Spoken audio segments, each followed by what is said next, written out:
bagaimana dengan karena tadi sudah diawali dengan bulan Rajab, ini juga ada di mana-mana ini status ada berbagai komentar juga yang mengatakan tidak ada amalan khusus di bulan Rajab ini, dan tentunya ini membuat keraguan-raguan ya bagi para jamaah kita ya, sehingganya juga ada dialog atau hadisi ya, dialog tiap penjelasan khusus, sehingga ini kemudian dibentur-benturkan yang pada akhirnya masyarakat ya yang ada di bawah ataupun mereka yang awam juga ikut-ikutan karena ini tidak ada amalan khusus. Saya persilakan Pak Kiai, persilakan.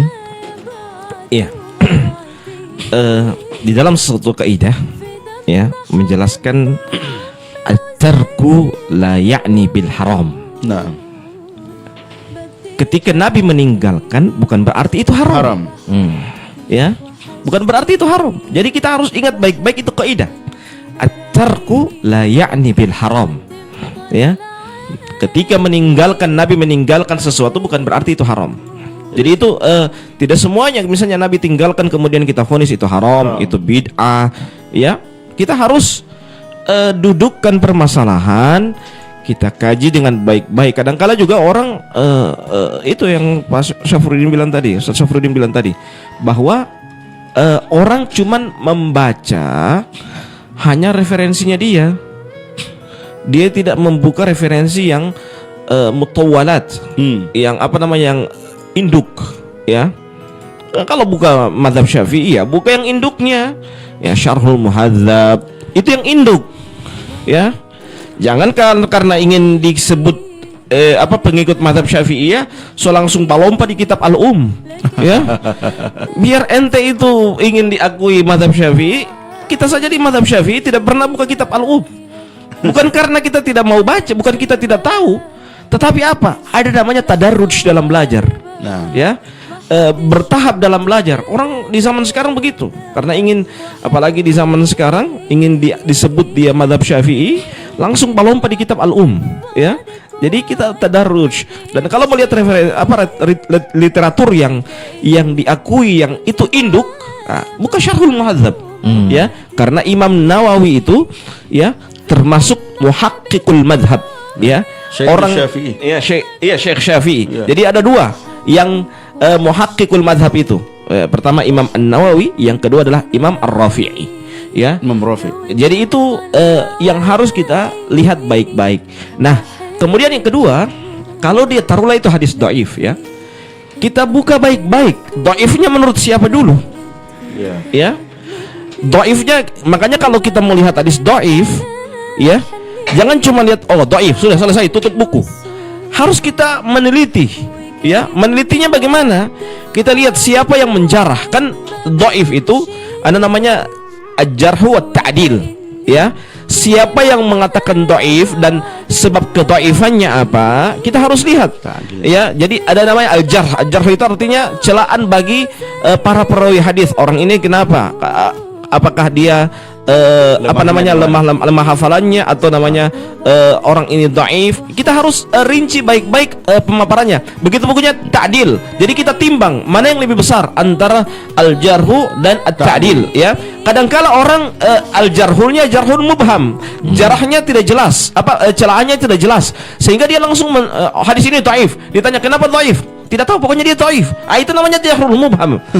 Kalau jarhul mubham itu, kalau kata Imam Al-Khattabi, bahwasanya jarhul mubham itu at-ta'dil muqaddamu ala jarhil mubham, ya. Pujian itu, ya, didahulukan daripada celaan yang tidak jelas, ya. Celaan itu ya dalam kaidah mustalahul hadis. Tapi kalau dia celaannya jelas, misalnya dhaifnya jelas, ya.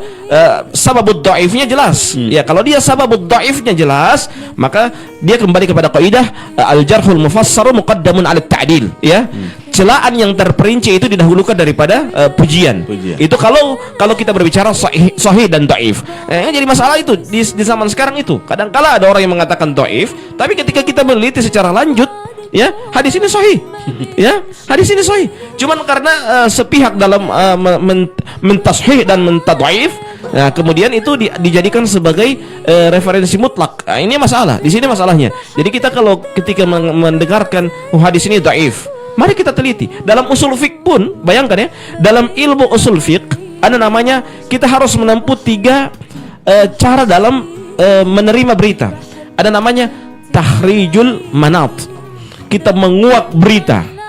Setelah tahrijul manat apa? Yang kedua apa? Tanqihul manat. Kita mencari kevalidan data. Ya. Yang ketiga apa? Tahqiqul manat. Ya. Kita mencari kesimpulan yang jelas. Itu cara menerima berita. Makanya Allah Subhanahu wa taala berfirman dalam surah Al-Hujurat apa? Ya ayyuhalladzina amanu in ja'akum fasiqun binaba'in fatabayyanu an tusibu qauman bijahalatin fatusbihu 'ala ma fa'altum nadimin. Kata Allah apa? Wahai orang-orang yang beriman, in ja'akum fasiqun binaba'in fatabayyanu.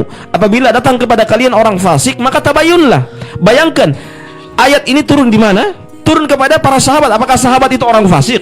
Tidak. Ya, semua para ulama mengatakan apa? Kullu sahaba udul. Nah. Ya, setiap sahabat itu adil semuanya. Jadi ketika kita mengatakan bahwasanya itu adalah dhaif, ya, bayangkan ayat saja turun di zaman sahabat. Allah katakan apa? In ja'akum fasiqun binaba'in fatabayyanu an tusibu qauman bijahalatin fatusbihu 'ala ma fa'altum nadimin. Jangan sampai kalau kita tidak tabayun, kita tidak klarifikasi, ya, menyebabkan apa? Kita menyesal dengan kesimpulan yang kita miliki. Maka hati-hati. Orang itu semakin belajar, dia semakin bijak, semakin berhati-hati, tidak cepat mengambil kesimpulan. Wallahu a'lamu bissawab.